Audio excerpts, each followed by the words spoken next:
Assalamualaikum warahmatullahi wabarakatuh. Saya Liza Humaira, mahasiswi dari Prodi Ilmu Politik, Fakultas Ilmu Sosial dan Pemerintahan, Universitas UIN Araniri Banda Aceh. Video ini merupakan video pembelajaran tentang problematika demokrasi di Indonesia sebagai pemenuhan tugas mata kuliah Teori Politik. Dinamika atau problematika demokrasi di Indonesia.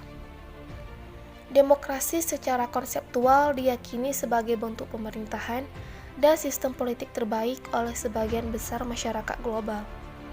Meskipun tersedia alternatif bentuk pemerintahan dan sistem politik lainnya, seperti monarki, tirani, aristokrasi, oligarki, hingga plutokrasi. Berbeda dengan model-model pemerintahan tersebut, demokrasi meletakkan rakyat sebagai elemen utama dalam tata kelola pemerintahan.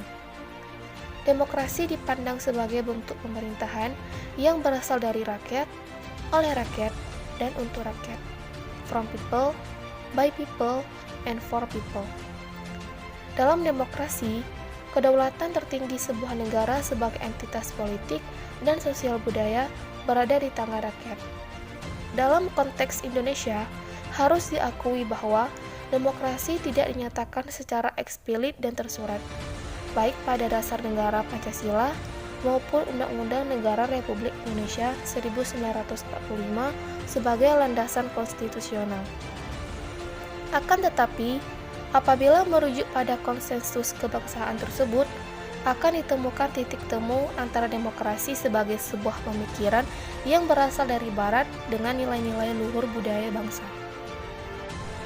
Di dalam Pancasila, demokrasi secara lugas tersirat dalam sila keempat yang mengutamakan pentingnya musyawarah mufakat dalam proses pengambilan keputusan dalam Undang-Undang Dasar Negara Republik Indonesia 1945, khususnya konstitusi yang telah diamandemen.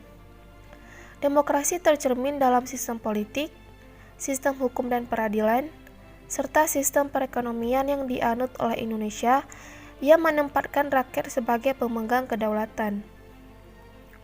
Penerapan demokrasi di Indonesia menganut sistem representasi atau perwakilan, bukan demokrasi secara langsung. Pemilihan demokrasi secara perwakilan ini merupakan bentuk jalan khidmat bangsa Indonesia dalam mematuhi Pancasila sebagai dasar negara. Demokrasi perwakilan juga sangat selaras dengan tekstur geografis Indonesia dan postur demografis yang sangat besar. Kontekstualisasi demokrasi di Indonesia tidak selalu berjalan dengan mulus atau selaras dengan prinsip-prinsip universal demokrasi. Dikatakan demikian karena ada banyak sekali problematika demokrasi yang dihadapi oleh Indonesia sejak proklamasi kemerdekaan 17 Agustus 1945, bahkan hingga kini. Pada masa Orde Lama 1945 sampai 1965 di bawah pemerintahan Presiden Soekarno, demokrasi sempat mengalami penyelewengan ketika Presiden Soekarno menerapkan demokrasi terpimpin dan mengangkat dirinya sendiri sebagai presiden seumur hidup tanpa limitasi periode kekuasaan sama sekali.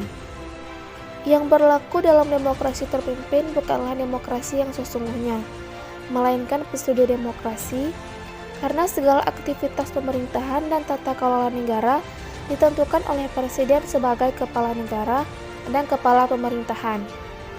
Penetapan status sebagai presiden seumur hidup juga mengindikasikan pada apa yang disebut oleh Lord Action sebagai power tends to corrupt, absolute power corrupt absolutely.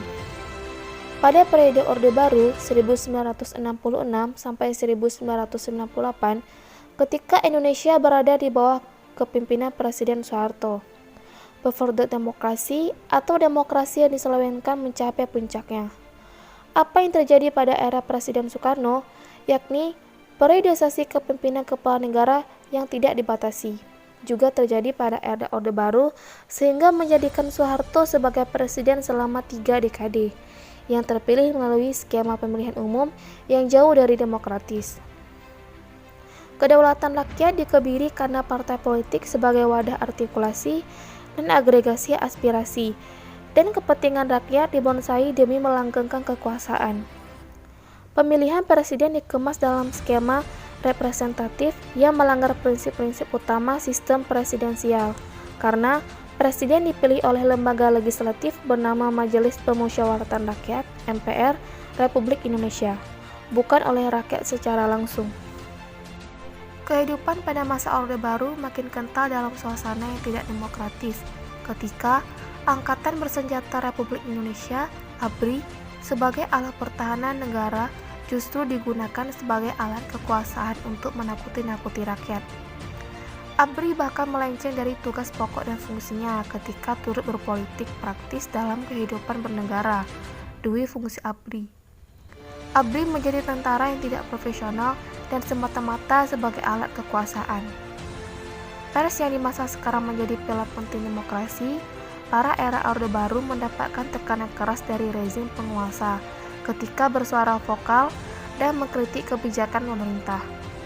Hal yang paling kita ingat bersama adalah bagaimana Tempo, Detik, dan Editor sebagai media massa dibledek oleh pemerintah karena dianggap membahayakan rezim.